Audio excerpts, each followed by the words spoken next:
સુરેન્દ્રનગર જિલ્લા કલેક્ટર અને નાયબ મામલતદારના ત્યાં ઈડીના દરોડા। સુરેન્દ્રનગરના કલેક્ટર ડોક્ટર રાજેન્દ્ર કુમાર પટેલના ત્યાં તપાસ કરવામાં આવી રહી છે। નાયબ મામલતદાર ચંદ્રસિંહ મોરીના ત્યાં પણ તપાસ।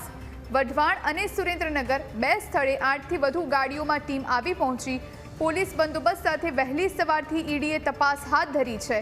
ઈડીની એક ટીમ કલેક્ટરના બંગલે તપાસ કરી રહી છે। અન્ય ટીમની વઢવાણના રાવળવાસમાં નાયબ મામલતદારના ત્યાં તપાસ કરવામાં આવી રહી છે। કયા મુદ્દે તપાસ હાથ ધરાઈ તે અકબંધ છે। મોટી સંખ્યામાં બેનામી સંપત્તિનો ખુલાસો થવાની સંભાવના છે। આજ વિશે વધુ જાણકારી સાથે સંવાદદાતા વિજય આપણી સાથે ફોન લાઈન પર જોડાયા છે। વિજય, અત્યારે ઈડી દ્વારા તપાસની કામગીરી કરવામાં આવી રહી છે, દરોડાની કામગીરી કરવામાં આવી રહી છે, શું જાણકારી?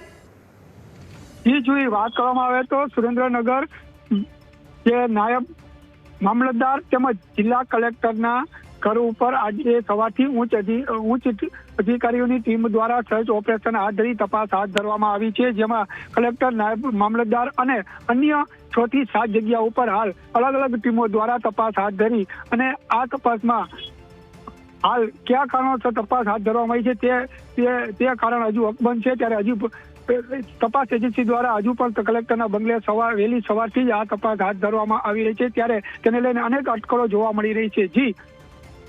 જી આભાર આપનો તમામ જાણકારી આપવા માટે વિજય।